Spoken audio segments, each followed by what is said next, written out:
We need it. Oxygen. It's why we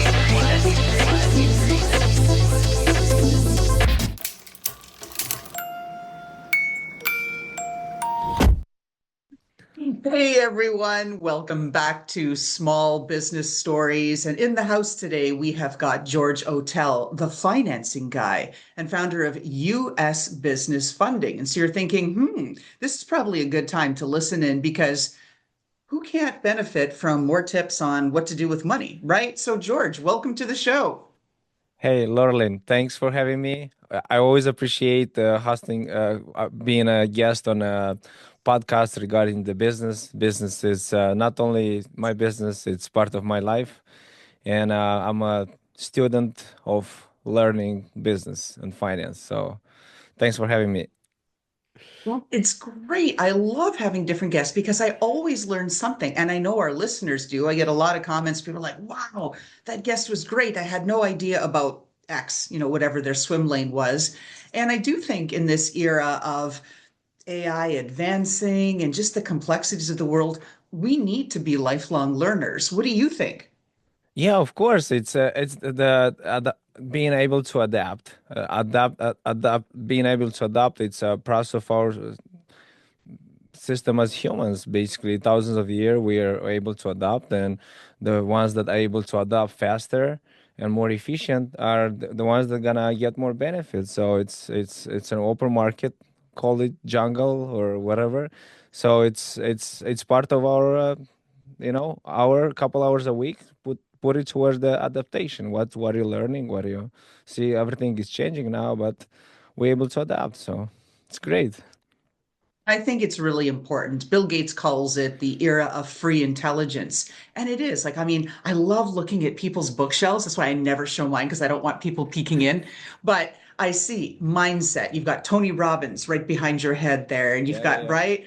And, all of these different books, Playing to Win. And it's all about taking that time, as you said, every week, maybe read a book. I try to read one per week. I know a lot of people, everybody complains, oh, I'm so busy, but try to read one per month or read a couple of articles in a week just to take in new information. So, since you're a book guy, I'm going to ask you what book are you currently reading, or which one do you just have to tell everybody, hey, you've got to read this one? What's your recommendation? Psychology of Money. This one, Psychology of Money. This is a must. This is like the Bible of money. So it's because it's we have so many things that not it's basically 20, 30 years old ideas that works differently, but reading the book you'll see things through a different perspective, and it's kind of opens the like aha moment. So it's right now I'm reading a book. I forgot the name, Buy Back Your Time or something. So I'm looking to delegate more process in my business. So it helps me because it's a good problem to have. I got a lot of clients, and I'm trying to make sure the service we provide is efficient, and I focus more on strategic planning than just working in the business, which is good. It took me a couple of years to get to this point. Now you're moving to the next. So I read over 150 books on personal development and business, but now I read only the area that I'm looking to improve. So I take my journal like 6 months, 12 months. So in 6 months, I know what book I'm gonna read, or like kind of like the idea, like systems or marketing. And I had 2 years of marketing, so I'm good now. So you do 2 years of marketing, you'll get more leads than you can handle. So Excellent. So that's really planful. Wow. I'm much more, I guess I'm proactive in a lot of things, but I'm very reactive when it comes to books. I always ask my guests, oh, what are you reading? What do you recommend? And then I add it to my list. Eventually, I do get to it, but I have a very long list because a lot of people recommend a lot of books. But I've never heard anyone answer the question by saying, yes, I am methodical about it and I have proactively planned the areas that I need to learn in 6 month or whatever increments. That's fascinating, George. yes, yes, because uh, Basically everything is in structure. Any business goes through the same process. You got to get the clients. I mean, you have a product or service, then how you advertise yourself. I did copy to basically explain what value we bring to the marketplace, and at the same time, I was building the system. So right now, I just need to delegate whatever I do.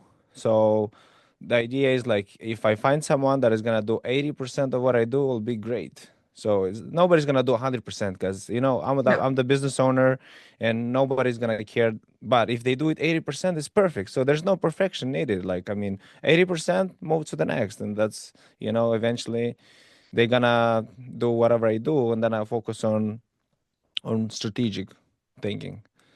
So. Well, you brought up a lot of concepts there. I'm going to unpack them one by one, kind of in reverse order. Hopefully, I remember them all. So, first, kind of the 80/20 rule. I agree. Even with AI and everything else, it's never going to replace 100% of how we think. Or if we bring a team on, they can't think and do the business the way that we do. So, I also think it's a rule that has to be applied where too many people emphasize getting to 99.99999% perfection before they launch or before they do anything. And I think if more small business owners thought about, yeah, if I could get it to the 80% and then go, I'd be better off. What do you think? What's your philosophy on that? Yeah, so for me, it's like I like to take a short time to kind of plan, at the same time to test. Testing is like giving you data, like any marketing or whatever you do, testing. Like let's say you have a script calling the clients, or when somebody calls you, say 5 questions. And so for me, I have 10 minutes for each client. When I have after over 10 minutes, I try to kind of close the conversation, or because it's I can't talk 30 minutes with everyone. So the idea is like to have time dedicated, but that took me a couple of years of going back and forth.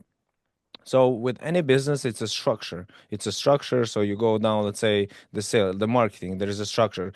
Okay, what we offering? What is the, let's say, the content pillars, basically focusing on talking about you're doing. Because if you don't talk about the services and products you're offering, nobody knows about that. Maybe you have the best one, but nobody knows. And then the same thing with processing. So yeah, I used to be in this. I had a couple businesses myself, and I was trying to do everything. Now I'm trying to do as less as possible and to be more efficient, but at the same time to keep the quality, So it's Yeah. That's a key thing. A lot of my clients talk about that same sort of problem that just everybody's overwhelmed. You're trying to do everything. But you brought up another concept I wanted to come back to, and you said, oh, it's taken me a few years. I think we've been fed this load of nonsense that overnight success. I just yeah. launched my business and like, woohoo, I couldn't keep up with the leads, right? I mean, what do you say to that? Oh yeah. So I was nominated as the top commercial real estate influencer on LinkedIn like a couple days ago.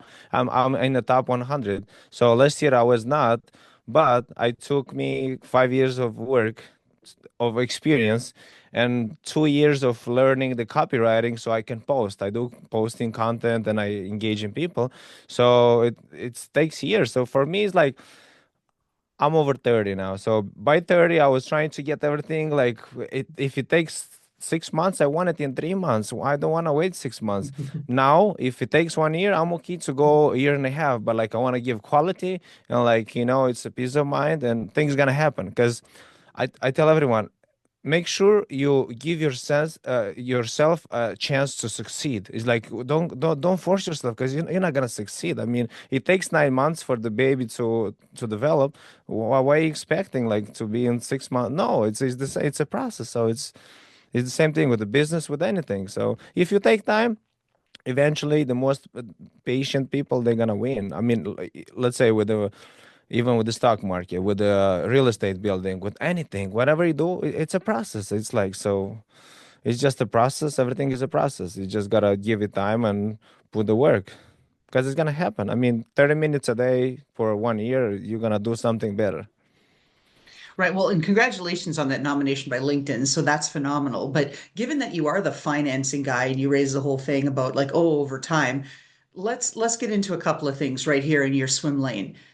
Number one, what is the biggest financing mistake that most people make? So there's many of them, but the first one is like I love my local bank, my credit unions, but I like working with the brokers as well. So basically, people asking me like, what's the difference me going to the bank or coming to you? So we have over 1,000 lenders in basically in our database we work with. So you go to the bank, you have only one option, either yes or no. And if they say no, you freak out and say why? Because I have money, Mhm. I give you deposits and everything. But banks are risk reverse, and we right now are in uncertain times. And there's private lenders that they're willing to risk a little bit more, so they give you different options. It's more creative options. So the idea is like, I know who is lending right now, what works, what doesn't work. There's over 7,000 banks, and I know who is doing what and whatever you need. Because you love your local bank, you love the banker, but they may not be able to do it. Where if they do it, they may not be the best of doing what you planning to accomplish. So just ask for options, look for options. And the one mistake is like just go and look for options, because like you need to have a couple options. That's the data. So what data do you have? Okay, three said no, one said yes. Okay, based on this, at least, okay, three said no, but at least they gave you some guidance. Hey, you can do this, that. Come back in 3 months, I get you the money or something. So that's kind of the idea. And they come too late. Business owners, they came too late. I told them, Hmm. make sure you look for funding when you don't need it. Because when you need it, it's either too expensive or you don't have enough time to get it, or it's you too late because of your situation. But eventually, as the business grows, your job as a CEO, as the owner, it goes more time to the financing side. How to get the cheaper money, access to the money, lines of credit. For example, lines of credit, I tell them you rather get it because you don't pay any interest if you have it, but you rather have it and not use it than need it and not have it. So Right. Indeed, right? I mean, that's just it's so smart, but people don't do it. And now you've had tremendous success in real estate and finance on everything from small deals to tens of millions of dollars of deals. yes. So help make it relatable for our businesses who are on the smaller side, who are starting out, because that's where a lot of our listeners are. Talk to them about what are the things they need to think about if they need financing, how they should approach it. You said get options, but give them a little more structure about what they should do. Yeah. So probably this is gonna be the most important lessons I supposed to respond to your first question.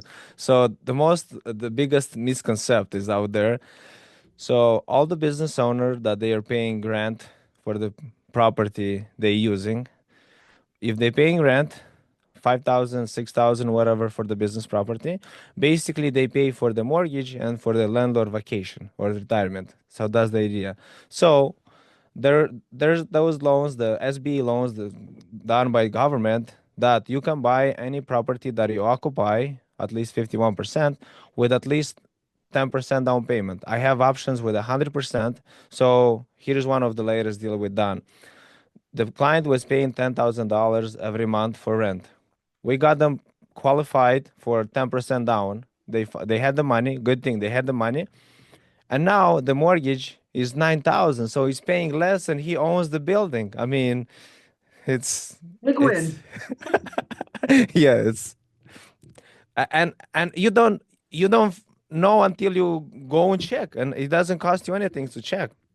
Just a call with us, so in 10-15 minutes I have a better understanding of the business, and with no information, no asking for information, I present them, hey, you can do this, you can do that. And I mean, a lot of times clients like, wow, I never thought. And that's how it works, because it's I've been doing this for long enough to to know. And I'm part of the American Association of Commercial Finance Brokers, so basically I'm up to date of what's going on. If I have a deal that I have questions, I can basically ask the bank. So the bank's calling me saying, hey, I can do this, so I can offer you this. So it's right now. I mean, you go into your local bank, you have one option. You coming to me, I I do like text saying, "Hey, I have this deal. What you guys can do?" And the banks calling me, the banks that doing this every week, every month, and they say, "Hey, I've done this. I can do this." So that's the strategy. Because I mean, for me, for you, I'm like your asset. I have clients that any whatever's coming on the market, I send them that, and a lot of time they feel like this is like an advantage because like you have access to what's going on in the market. So why not? You want to have like the best accountant, you're gonna have the best finance guy, and look, you've been paying 5, 7, 10 years this rent. I mean, if you call me earlier, you could own the building for 5 years already. That has like a million or two already built up for you, at least in payments and appreciation. Right. And I think you raise another thing. So you've talked a couple of times about ensuring that you deliver quality to your clients. And I want to dig into that because you said, oh, sometimes I just send my clients like, oh, hey, I heard about this or that or whatever. I do that too. Like, hey, I saw this article, even though my client hasn't paid me in a year, 2 years, whatever, but hey, I immediately thought of them. Like, this is something. And then they come back and go, wow, you're still thinking about me. You're adding that extra value, right? That little bit of quality that simply an AI tool or Yep, somebody that's just focused on the money and transactions can't yep, provide. yep. Talk to us about some of the other strategies that you do. Does it often lead to clients coming back for you Yeah, and I or coming to you? many clients. I have clients. They started buying a couple pieces of equipment, like couple trucks, trailers. 2018, 2020. Now we got $3, $4 million deals over like last year because of the relationship. And I tell them, look, I mean, have you checked the market? So he's like, oh yeah, I checked, and your offer is the best. Because look, I mean, and it was a confirmation for them that I'm still doing much better because I participate in those banking meetings. We're doing a lot of calls on even on Sunday. We have weekly calls. What's going on in the market? What's going on in commercial real estate with multiple banks, hedge funds, and I talk with clients and I tell them, hey, we're expecting this. For example, right now the banks, they're not freaking out, they're not stressed, they well positioned. And if that the bank's not freaking out, why do I need to freak out? I mean, but when you're a business owner and you see all this news on headlines on the TV, it's shocking. So I tell people, try to don't watch TV and read more. Study financial markets or study whatever you feel a fear. Study that, and the more you study, the more you, because like first impulse of fear is when we don't understand, because our brain is like kind of like saving us from unknown, from scarcity. Well, that's just it, right? The whole fight or flight, right? Like, what do we do? We've seen the stock market in the last couple of weeks, right? It's like this, it's like this, it's crazy, it's going off the charts, right off the screen here, Yeah. both directions. And so it's easy to look at those things and any as an investor or as a business owner and think, oh my God, what's next? I've been talking to a lot of entrepreneurs where they're really concerned because government contracts have ended. We've seen 5 billion lost to Deloitte and Accenture, and so what's that going to have as far as an impact downstream? And everybody's just kind of losing their minds. But I really like your philosophy. Just put your blinders on, Yep. stay in the lane, and just read and learn more. I think that's fantastic advice. The beautiful thing, we went through COVID, so like here's your data. You have some data. I mean, 3 months later, everything was beautiful. I mean, it's the same thing now. I mean, on yesterday's call with the banks, one of the leader on the host on the conversation, he's like, "Hey, we may have this tariff solved faster than we believe, because like we don't need like 150 countries to deal with us to solve this problem. We just need like 10, 15 countries that we do the trade, and we're gonna come in line, and everything's gonna be good."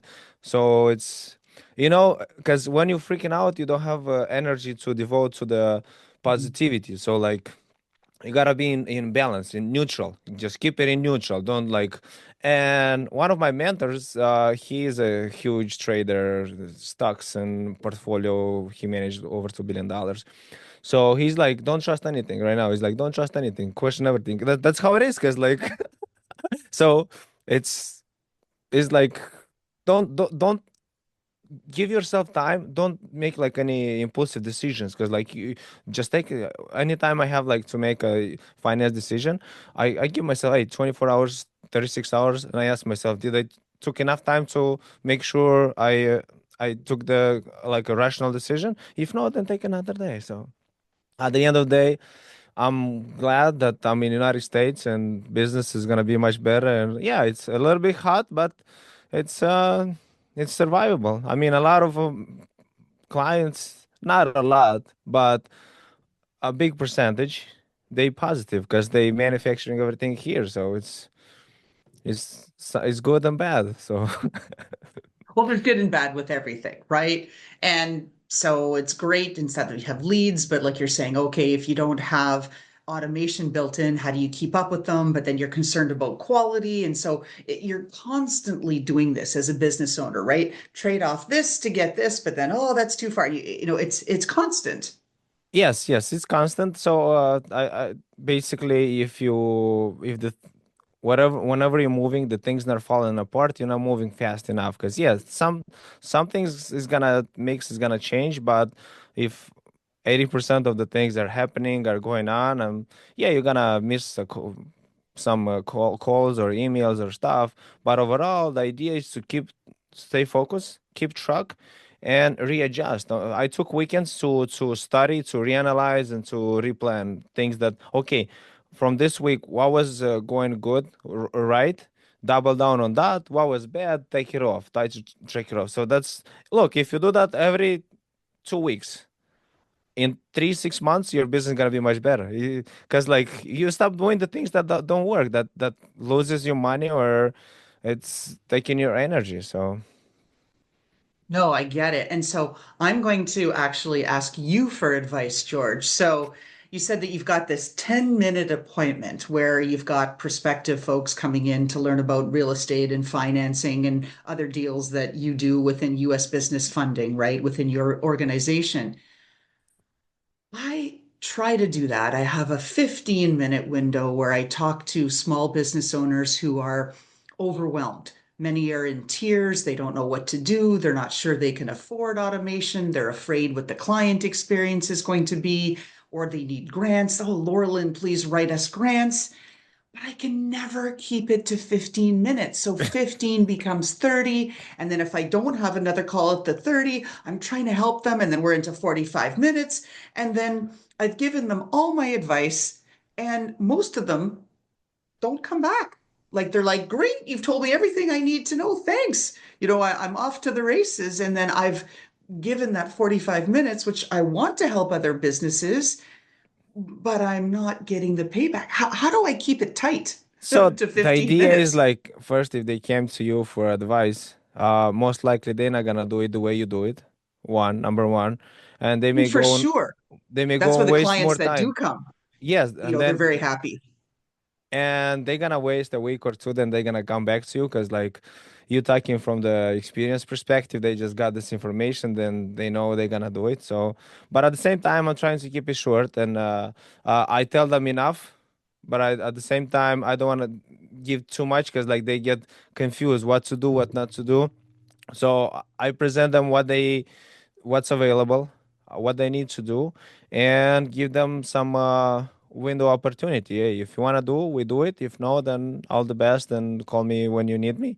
So that's kind of the idea. Keep it short and sweet, and yes or no. Because look, I mean, I can take so many days, but like my energy level gotta stay high, because Right. it's I gotta create, and I have calls with banks every day. I have a podcast every other day, and business to run, family stuff, and and even though if I don't get any clients for a day or two or a week, there's so many things gonna go wrong with the existing clients, that they need funds or refinance or buy a new building, or buy a new business. So It's like, okay, I give you enough information for you to think to take action. Whenever you take action, we're moving next. So when you get started, then your client, then whatever it needs to be done is gonna be done. So it's at that point, it's like a trial.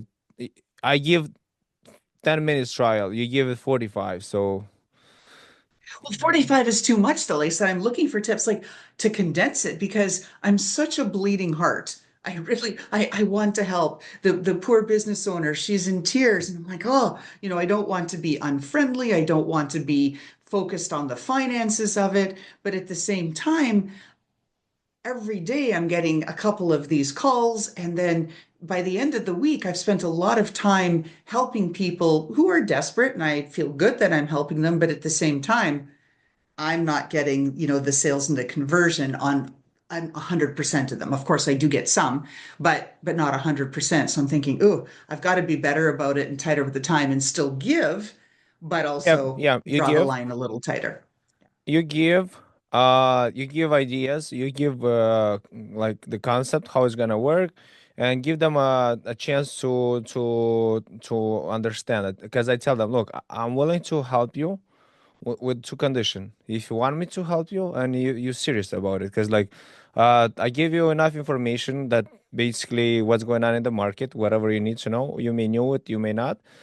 Now I have the options to help you, so you decide, you do it with me or you do it with someone else, or you have the chance, and that's it. Because like I'm trying to be nice, but at the same time I'm trying to make people aware that I have so many things to do in a day and my time is limited. So that's why it's respectful. I give them value every time, and I don't charge them anything to just get like analysis of what's available in the market. And because of that, they respect me, and I respect them, they respect me. And yes or no, and moving next. That's business. It's a yes or no. It's if yes, we're moving next. If no, then I'll see you next time. So Yeah, and I think at the risk of alienating my audience and stereotyping, I think men are generally better at doing that and having that tight and discreet sort of interaction than women are. We tend to be more emotional, right? And that can be a good thing. There's a lot of positivity yeah, related to that, right? All genders bring value yeah, and yep. all people bring value with their different perspectives. But I've always learned that men hire very slowly and fire fast. Women hire very fast and fire slowly, right? It's the complete inverse. And it relates even to this business thing. But I don't want to take us off on a tangent there. So, hey, listeners, I'm a STEMinist. I'm all there, but at the same time, right? We got to like recognize what we each can do and where we can do better. And that's an opportunity for continuous improvement for me. So, okay, as we're nearing the end of our podcast here, George, what advice would you like to offer people and say, hey, given this market, the volatility, the craziness, everything going on, what do you want to tell business owners? Just don't watch too much news. Yeah, you gotta follow things. Focus on your business, and look what's always look for those people, consultants, or like whatever, who is actually doing the thing, and who gets you the idea. Because like, look, I mean, my job is to 30% of my job to study, to analyze, to speak with the decision makers, and I just send it to my clients. I mean, you can follow me on LinkedIn. I post a lot of content, like real content, value, experience, and a lot of people. Like one of the ladies today, she's a commercial broker, and she's like, "Hey, George, I'm gonna save your post and send it to my clients because like so much value." I said, "You don't need to be a millionaire, like a big corporation to buy your building and how to do it right." Because I help, restaurant owners, trucking companies, manufacturing, construction to buy those buildings and to do the equipment and to get access to that. So, for any situation, there is a solution. So many solutions. You just look, hey, what type of market we are in, what the tools we have available, or who has the tools, who do I know that may have the tools, and things gonna happen. Things Very gonna good. happen, and you just stay positive. Things gonna happen.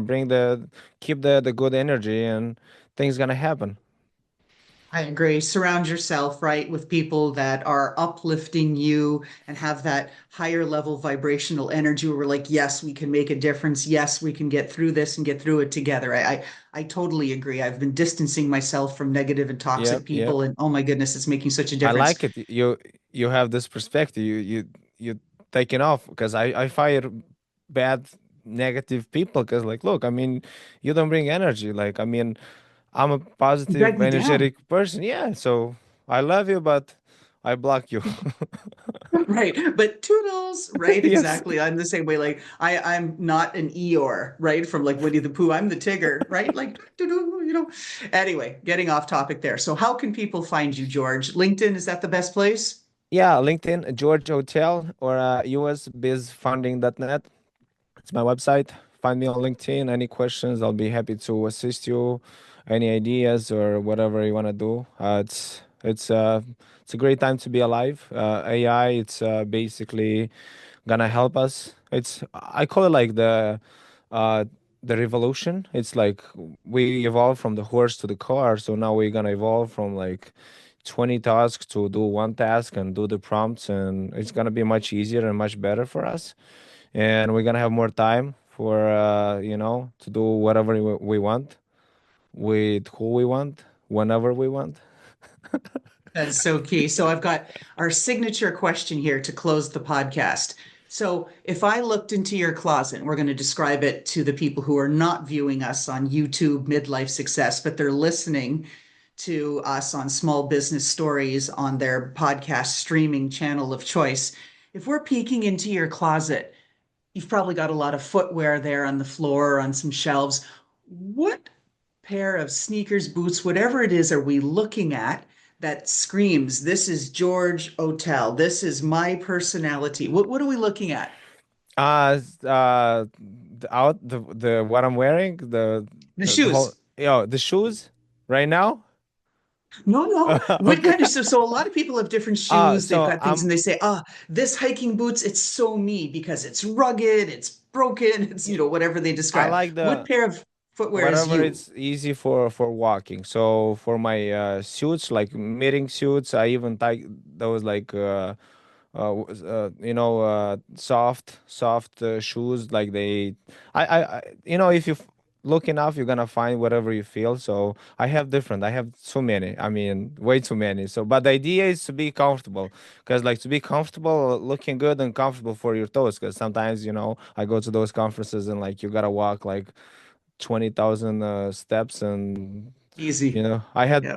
like 20 miles in one day at the conference. Imagine that. Like, no, 20 kilometers. 20 kilometers, like going back and forth. Not 20 miles, but 20 kilometers. So, That's still a lot. Having yes. walked in places like I've done the New York City Javits Center and Las Vegas, a convention center, and same thing. You look and you're like, oh, Yeah. 26,000 steps. Like, oh my God. It's crazy. Then your feet hurt. I've done it in heels though, which is never a good thing. Oh, yeah. With that, we're going to close our podcast. So thank you, George Otel, founder of US Business Funding. We really appreciate you being on the show today and giving our listeners some tips about the importance of positivity, the importance of taking your time back, and really just focusing on what you need to learn so that you can do better about it and not fear. Thank you, George. Stay positive and see you next time. And how about that fantastic intro by Touch Circle?